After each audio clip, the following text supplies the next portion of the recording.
Good morning সকলকে। আরম্ভ করছি ভিডিওটা এখান থেকেই। বেজে গেছে সকালের 5টা 15। এখন থেকেই সকালের যুদ্ধ আরম্ভ। সারাদিনের যুদ্ধ সকালবেলা থেকেই আরম্ভ হয়, আবার সে রাতে গিয়ে শেষ হয়। মুখ টুক ধুয়ে চলে এসেছি। এবার যাবো গিয়ে বাইরে গেটটা খুলবো, লাইটটা জ্বালাবো। বাইরে প্রচণ্ড পরিমাণে অন্ধকার। টুপি ফুপি সব পরে তারপরে বাইরে বেরোবো। সোনু ঘুমাচ্ছে। বেজে গেছে 8:30 মতন। ওদিকে সমস্ত কাজ কমপ্লিট করে এক বালতি মতন কাপড় কেচে চান করে পুজো করে এই যে চলে এসেছি সোজা রান্না করে। ভাতটা হয়ে গেছে, নামিয়ে রেখে দিয়েছি। ওইদিকে আলুটা সেদ্ধ হচ্ছে, একটুখানি আলুর দম করবো। আর এদিকে মা একটা চচ্চড়ি করেছে, পুঁই ডাঁটা, বেগুন, আলু, মূলো, কপি ডাঁটি সব রকম দিয়ে একটা চচ্চড়ি করেছে। আর এদিকে এগুলো আমি যে পেস্ট করব, আদা রসুন পেঁয়াজ ভালোভাবে কেটে ধুয়ে একদম পরিষ্কার করে নিয়েছি। এতে টমেটোটা পেস্ট করব। আর এতে আছে কাঁচা লঙ্কা, রসুন, টমেটো, ধনেপাতা, চাটনি হবে। মা গেছে এখন দোকানে ডিম আনতে। ক্যাঁকড়া তো আমাদের বাবা আর আমি দুজনে খাই না, ওই জন্য মা বলছিল নাহলে বাজারে চলে যা, একটুখানি সমুদ্র মাছ কিছু নিয়ে আসবে। আমি যে আমাকে ভালো লাগছে না, আমি বাজার যাবো না, তুমি দোকান থেকে ডিম নিয়ে আসো, আমি ডিম খেয়ে নেবো। তো বাবার আমার জন্য ডিম আনতে গেছে দোকানে। এদিকে এই যে তরকারিটা হয়ে গেছে, এটা নামিয়ে রেখে দেবো। আমি এবার এগুলো সমস্ত কিছু পেস্ট করে নেবো। সোনু উঠেছিল একবার, ঘুম থেকে উঠে আবার ঘুমিয়ে পড়েছে।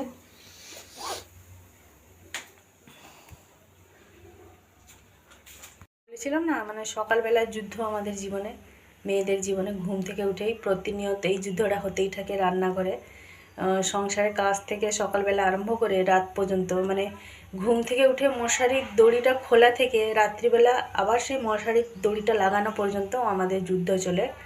তো প্রতিদিনই মাথায় একটা চিন্তা, কী তরকারি রান্না হবে, কী তরকারি করলে সবাই খাবে, এইটাও একটা টেনশন থাকে। আবার বাচ্চাদের স্কুল কি টিফিন দেবো কি না দেবো। আজকে সোনুদের স্কুল আছে, ওতে যেমন 2টোর সময় ছুটি হয়ে যাবে, আর সোনু তো আজকে স্কুল যাবে না। আজকে আমরা একটুখানি সিমটি মেলা যাবো বলছি। আপনাদের দাদা এখনও আসেনি, বলছিল তো আমি মানে ফ্যাক্টরি থেকে বেরিয়ে সোজা মেলা থেকে ক্যাঁকড়া নিয়ে চলে আসবো।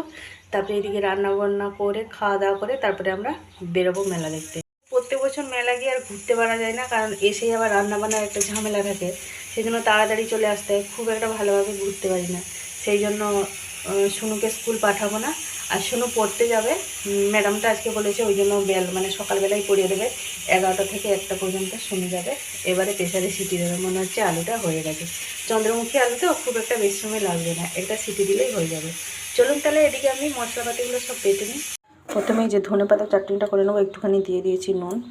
একে একে করে সব কিছু পেস্ট করে নেব।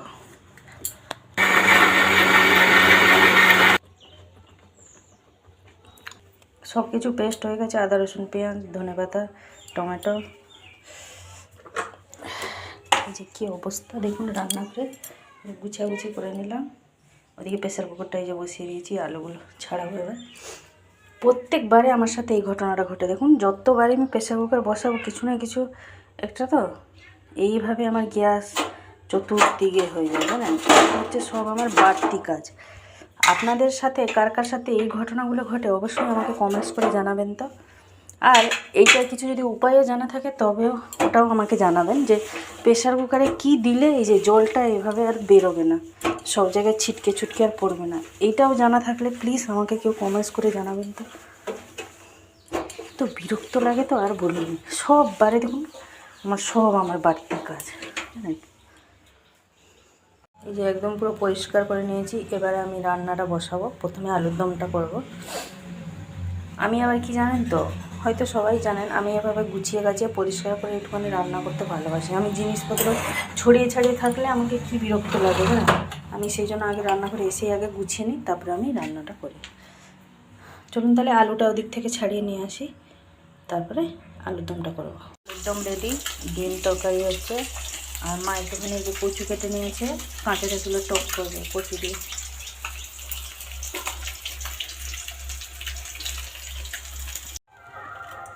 মা আর আমি দুজনে বাইরে বসে খাচ্ছি। আলুর দম মুড়ি, তার সাথে নিয়ে নিয়েছি তরকারি। সোনু খাবে না, সোনু চান করে ভাত খেয়ে পড়তে যাবে। আমাদের এখানে বাইরে ফিস্টি হচ্ছে, আলুর দম মুড়ি। কে কে খাবে চলে আসুন, গরম গরম আলু তো মাছ মুড়ি মামা খাবে।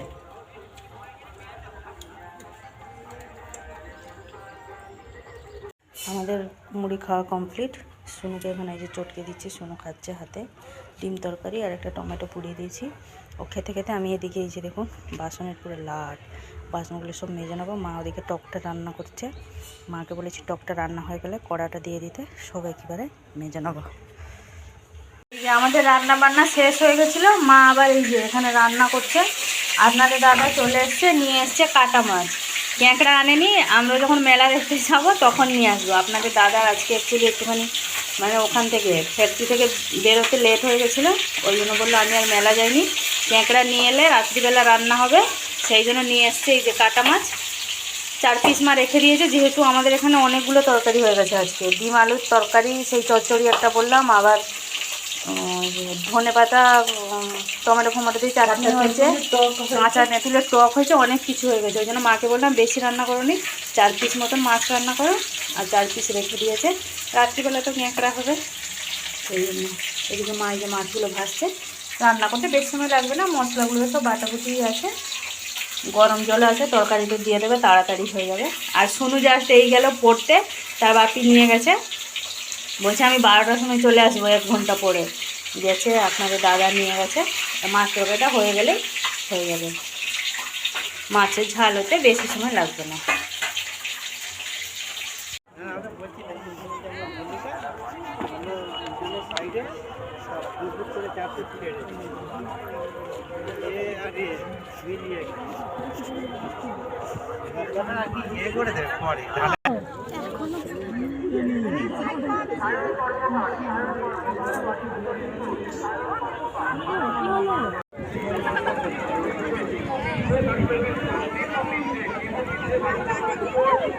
গেছে 4:30, চলে এসেছি আমরা মেলা থেকে। এই যে ক্যাঁকড়া নিয়ে চলে এসেছি। সোনু সবসময় বলে জ্যান্ত দেখবে জ্যান্ত দেখবে, এই যে আপনাদের দাদা এসেই একদম পুরো বাঁচতে বসে পড়েছে।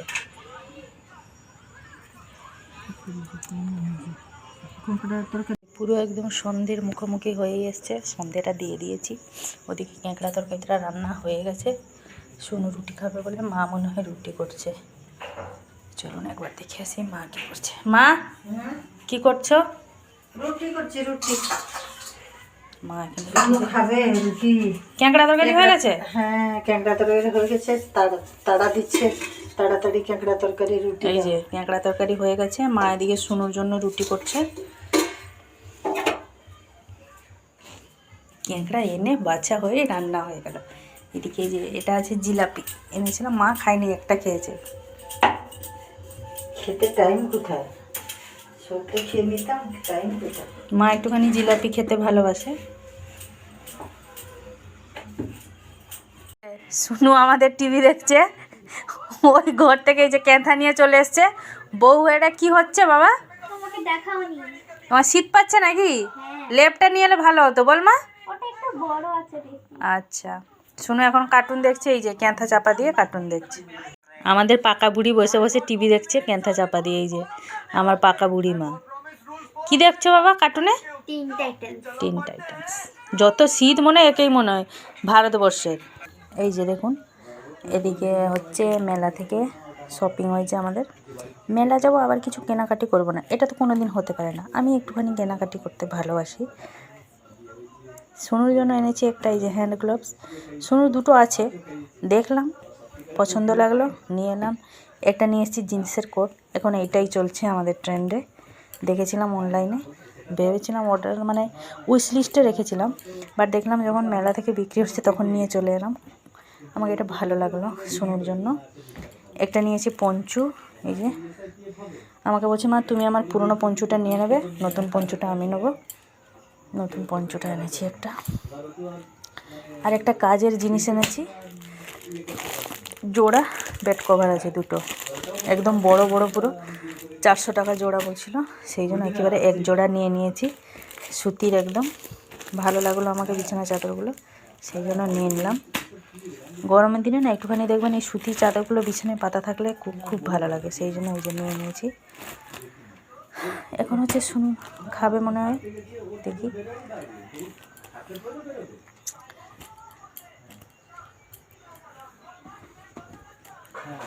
শুনু আমার এইগুলো এনেছে মেলা থেকে, এই যে মাথায় পরা হয়।